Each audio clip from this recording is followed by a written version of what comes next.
isang masukal na gubat, may isang lalaking nakatali sa puno ng hekera. Siya ay may binugbog ng paulit-ulit at hinahabol ang kanyang hininga.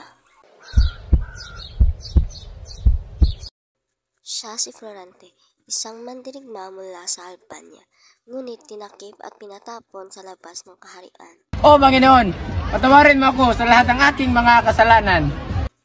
Siya ay tila nananaghoy sa kawalan ng pag-ibig. Laura! O Laura, aking iniibig, bakit mo ko iniwan?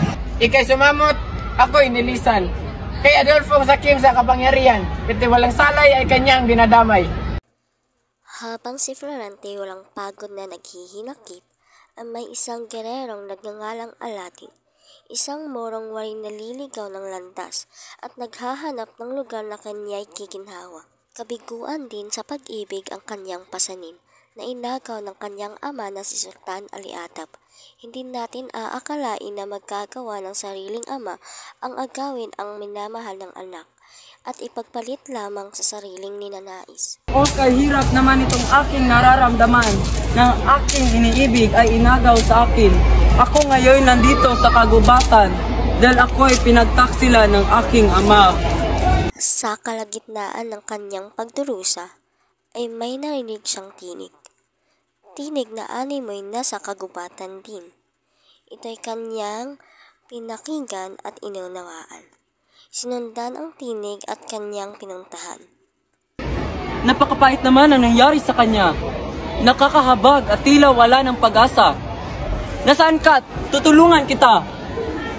Mahal kong Laura, Albanyang aking sinilangan. Ako sa inyo'y napapaalam. Oh, Laura! Sa paghahanap kay Florante ay nakita niya itong nakatali sa puno at may dalawang leon na malapit na siyang suklabin. Agad-agad niya itong tinulungan at pinatay ang dalawang mababagsik na leon.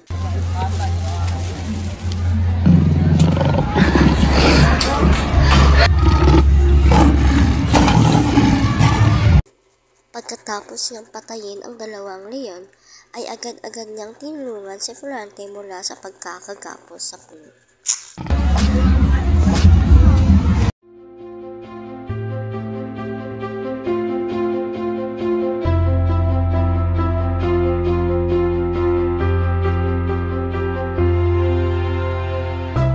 Kinamot niya si Florante at pinagpahinga at inaantay na gumising. Sa paggising ni Florante, una niyang nabanggit ang pangalan ni Laura. At sa paglingon niya, ay nasa tabi niya si Aladdin. Laura! Sino ka? Anong bakay mo sa akin? Ako'y isang moro at ngalan ko'y Aladdin. Nagligtas sa iyo sa mga liyong handak ng sunggabin. Ngunit hindi mo ba napansin na tayo magkaaway mula sa ibang kaharian? Para kay Aladdin, magkaiba man sila ng kaharian, sa pingit ng kamatayan, walang pinipiling magtulungan. At sa paglipas ng mga oras na kanilang pag-uusap, ay napagkasunduan nilang ikwento ang kanilang mga dinaranas bago pa sila maparoon. Nauna namang magkwento si Florante sa kanyang buhay. Bata pa lamang siya, karga-karga ng kanyang ina, ay malapit na silang atakihin ng isang dambuhalang buwetre. Buti na lamang at nakahingi ng tulong ang kanyang ina at agad-agad namang tumulong ang kanyang pinsan na si Minalipo.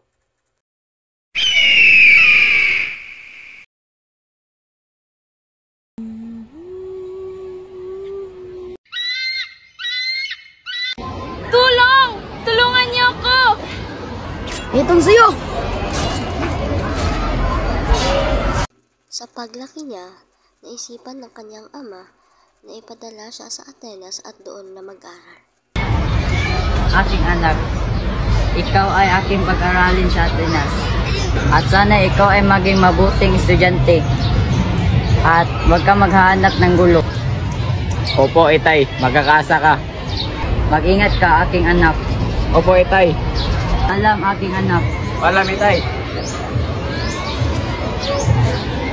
Siya ay nagtungo sa paaralang Atenas at sinalubong naman siya ni Menandro at Gurong Antenor.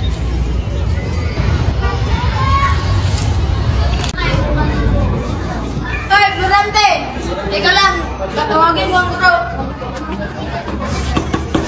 Guro, andyan ka ba? Magandang araw, Milandro. Bakit ka na pa rito? Nandiyan lang si Florente, ang baka namin kaklase. Hindi lang, meron mo na akong kukunin.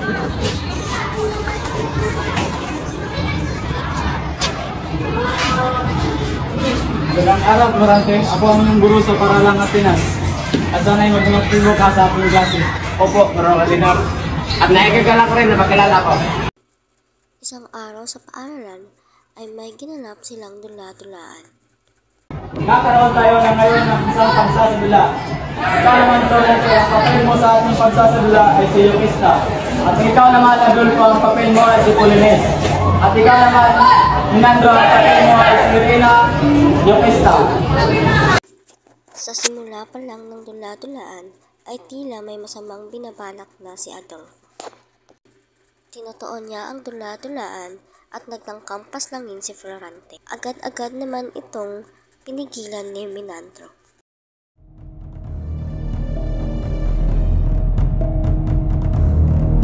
Sabayan ang Florente! Tigil niyo na yan, Adolfo! Nasasiraan ka ba ng ulo? Hindi ko na mapatay si Florente! Kinabukasan ay hindi na muling nakita si Adolfo sa Atenas. Sa paglipas ng mga panahon sa pag-aaral ni Florente sa Atenas ay nakatanggap siya ng liham mula sa kanyang ama.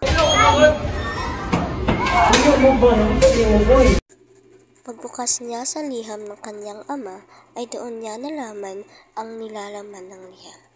Pumanaw na ang kanyang ina.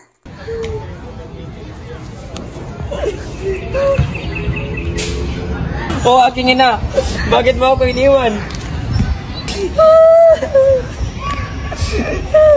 Sa paglipas ng 6 na taon na pag-aaral sa Atenas ay handa na muling bumalik si Florente sa Albania. At siya ay nagpaalam na sa kanyang guro at sa kanyang mga kaklase. O aking guro, ako sa inyo ay nagpapaalam at nagpapasalamat sa lahat ng inyong mga tinuro sa akin.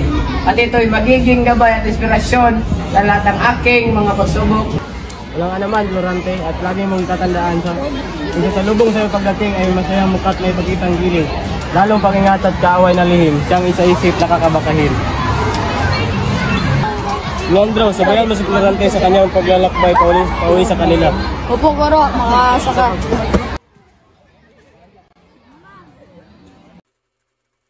Sa pagdating niya sa Albania ay agad-agad siyang sinabihan ng kanyang ama na pumunta sa Cortona upang tulungan sa digmaan.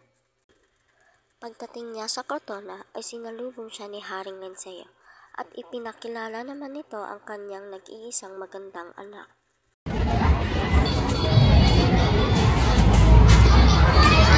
Magandang araw, Florente. Ako nga pala si Haring Linceo. Pinagagalak ko makilala ka. Magandang araw rin, Haring Linceo. Ikinagagala ko rin na makilala ka. Alam mo ba, meron akong anak na dalagang babae. At ang pangalan niya ay Laura. Halika, kumangka ka sa kaharian. At sa pagpasok niya sa kaharian ay nakita niya si Laura. Agad naman niya itong kinausap.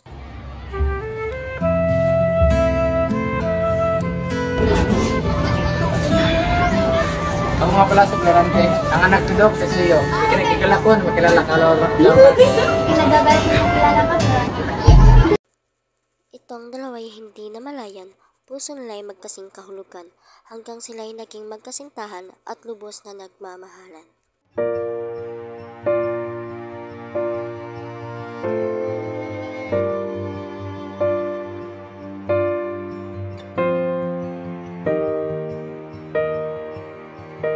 Basta makaganda mo, Laura. Ilanabihan mo na ang ating puso. Ngunit panahoy dumating at sila'y mawawalay sa isa't isa. Itong si Florente ay makikipagdigma, ipaglalaban ang bayan ng mahal niya. O mahal ko, ika'y maghintay, at ako'y babalik, at ika'y babalikan. O Florente, anak ko hinihintay kita magpakalam na, mag-ingat ka.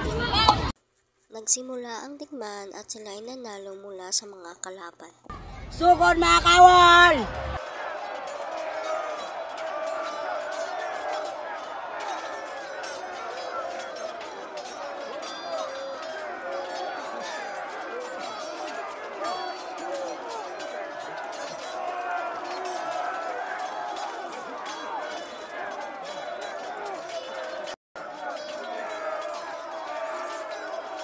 Ngunit isang araw ng kanyang pakikipagdigma ay umuwi sa kasintahang naghihintay sa pagdating niya siya'y babalikan. Nang makapasok ito sa kaharian, ay pinaliligiran siya ng mga kawal ni Adolfong kaaway. Adolfong sinakop ang kaharian. Itong si Florante hindi makapaniwala, si Adolfo ito'y kanyang magagawa, tinaslang si Duke Briseyo at Haring Liceyo ng walang awa.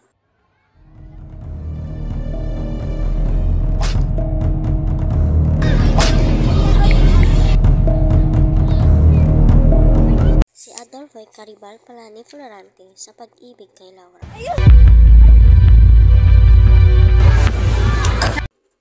Habang naglalakbay si Florida, hinahanap si Aladdin, ay nakita niyang muntik ng kahasain ni Adolfo si Laura.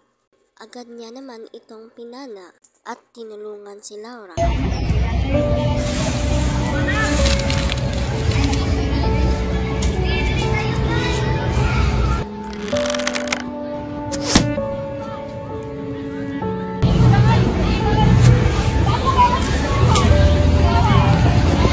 Sa pagtapos ng pagkwekwentuhan ni Florante at Aladdin, ay may narinig silang boses ng mga babae. Agad nila itong pinuntahan at nakita nila ang kanilang mga minamahal.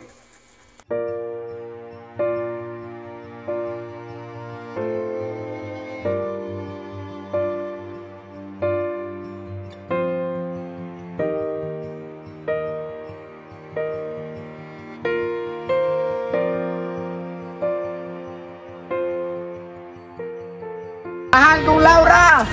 Florida, aking mahal!